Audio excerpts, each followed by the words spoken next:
Hi, I am Rebecca Barton, and this is my e-portfolio, my comp exam slash my highlight video of my e-portfolio. So just a little bit about me. I just finished my 6th year of teaching. I taught 4th grade this year, but actually taught kindergarten for 5 years before that. Getting my master's has always been a part of my plan. I just never went back to school. I just kind of put it off. And then all of a sudden, I had my son and decided that while I was pregnant with him was the perfect time to further my education.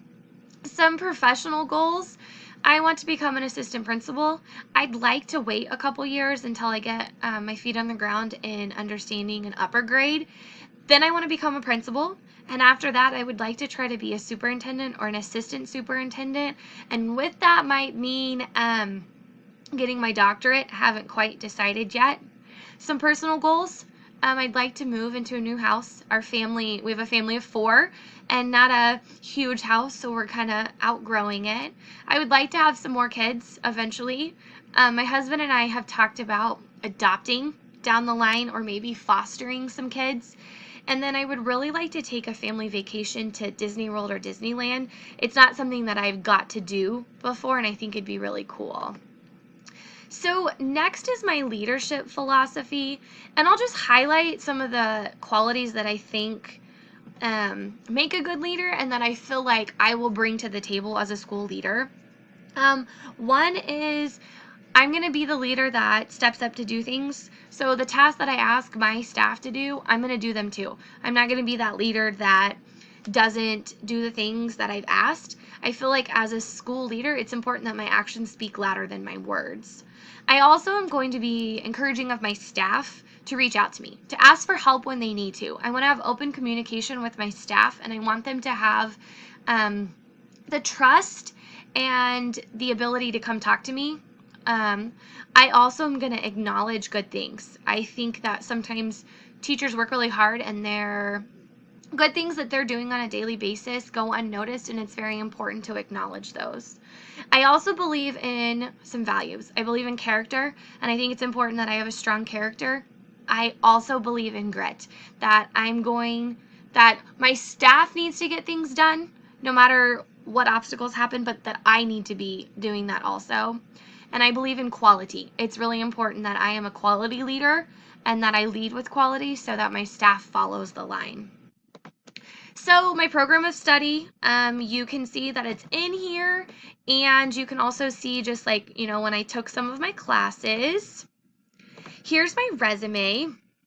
Just a very simple resume that kind of highlights who I am. Talks about some of my essential skills that I have. Also talks about the experience that I have.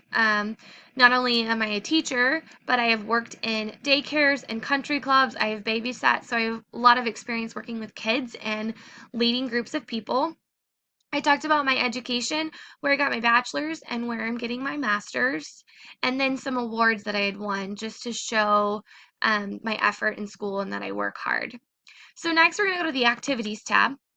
So let's take a look at the bibliography. So the first article deals with religion in schools, and I actually picked it because I found it really interesting.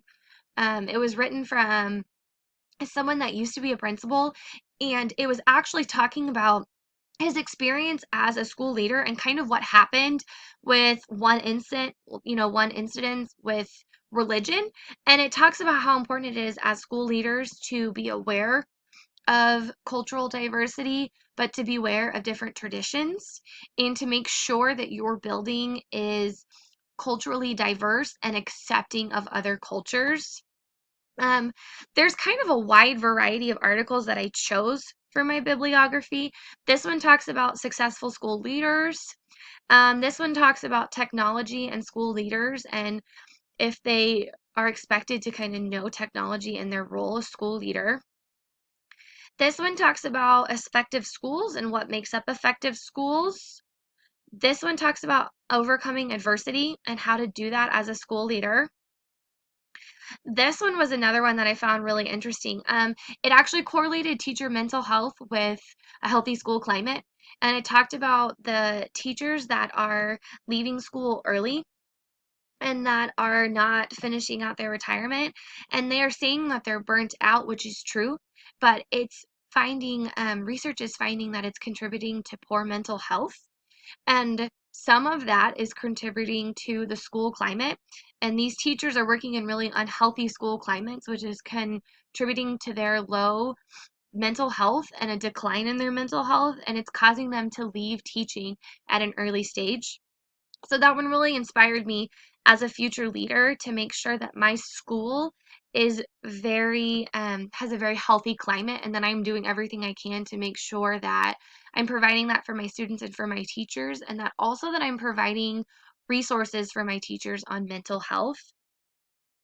The next article is about essential skills and attributes that school principals have. This one was critical issues that school leaders face when it comes to data and data-informed decisions.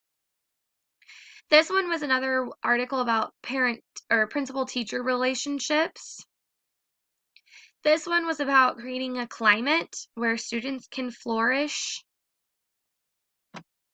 The next thing that we're going to talk about is the district activities. I'll just talk about a few district activities that I really enjoyed. This one was one that I got to do. I actually got to do a presentation on clinical supervision at our leadership academy. So I presented in the morning for a couple hours, and then the rest of the day was also about clinical supervision. It just had different presenters. So I presented and handed out this pamphlet for all of the people, and then I stayed for the rest of the day and got to learn more about clinical supervision. This was a board meeting that I attended. I actually had never attended a board meeting before, and it was something that I really wanted to do for an activity for grad school. I'm really glad that I went. They did a lot of different stuff at that board meeting. There were some awards that were handed out. Um, there was the Swim to Wish team that came that talked about what they had just done. But I did find that there wasn't a lot of administrators that went, which I found was very interesting. And it kind of told me that I need to make an effort as a school leader to attend board meetings and make sure that I'm there for things like that. This was a presentation I did on FERPA. I did this presentation to just a small group of administrators. It was just about an hour presentation, and then I stayed for the rest of the day with my administrator to learn more about special education and FERPA. It was something that our district made all the elementary and secondary principals attend.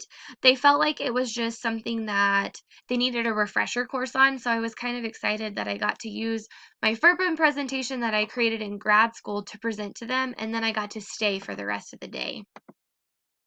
So let's look at my elementary activities. Some of the highlights from some of the activities I did with the elementary stuff is I got to be my principal for the day on more than one occasion.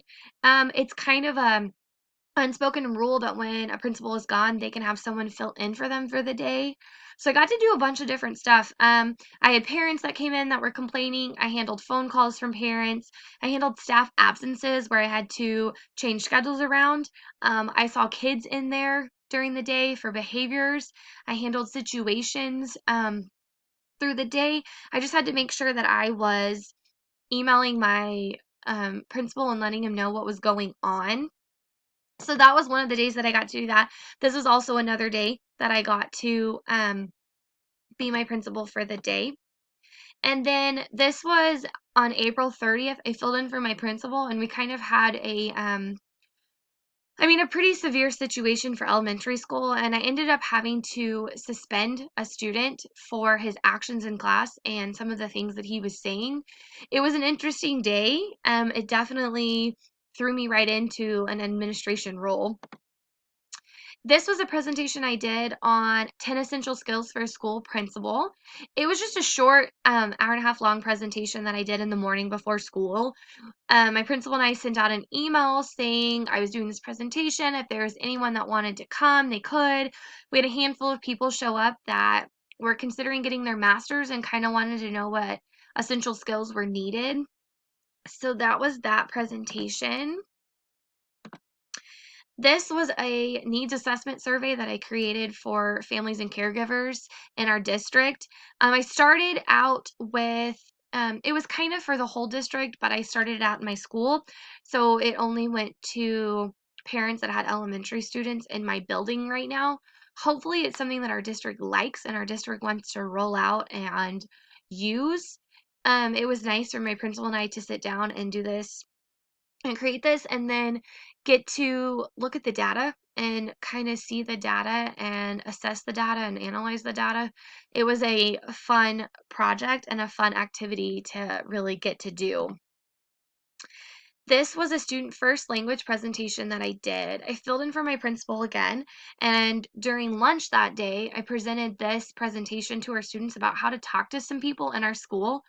And I felt like it was really good because our students were really struggling with using nice words. I filled in for my principal and got to do his after school duty. And so I got to handle different situations that happened after school that my principals had to handle, like um, cars not following, the correct line of traffic and the way things go, cars that were driving too fast, students not walking across where they're supposed to walk, parents calling at the end of the day with situations to have to handle. This was a school leadership program that I implemented and buddy benches that we created. We had our high school shop team make the buddy benches. Our students got to decorate them, and then our 5th grade students on the school leadership program created a presentation and presented them to all the other classes about how to use them. And then I also got to attend some IEP meetings this year. I attended 2 different IEP meetings as an administrator and got to see how IEP meetings work. Here's my reflection. I really came in to this program thinking that being a school administrator can't be that hard and I'm not going to walk away with a lot of useful information. And I was proven wrong in more than one way. I was proven wrong because we had to implement program standards into all of our assignments. And at first I was like, oh, this can't be beneficial. And then I realized how important those standards are and how much they're going to impact me as a future leader and how much I need to know those standards. And I also learned a lot from getting to talk to different people through this program. It had me talk to school administrators, it had me talk to our bookkeeper, I had to talk to my principal, I had to talk to the superintendent. So I really walked away with more knowledge than I even thought I would. I kind of thought that I'd be doing a lot more busy work, and then come to find out all of these assignments that I'm doing, or most of them, benefited me and I could use them later on as activities or to help me with activities as I finish my activity log and things like that. The last thing we'll look at is my secondary activities. We'll just talk about a couple different activities that I did. This one, I spent 4 hours working with the assistant principal to help them kind of reformat their existing schedule. That's a copy of the new schedule that we've talked about. I'm assuming that there'll probably be changes that they made after I left because I know schedules are really hard to get down. We ended up shortening the time that students had to transition to class, and that kind of scared the teachers, I guess, but at the same time, they were too long before, so we're trying to figure out a balance. I set up a parent and community meeting. We sent out a flyer and we set up a meeting to kind of let the community and people know what we were doing. We let them ask questions. We filled them in on different resources and different things like that. And then I also did a presentation on safe and friendly work environments. I went to the middle school and got to present to them. I met with teachers in small groups because that was what worked best for the school. And then I kind of handed them out a copy of this. And then you can see my activity form is down here. And my verifications from my administrators are all in my document.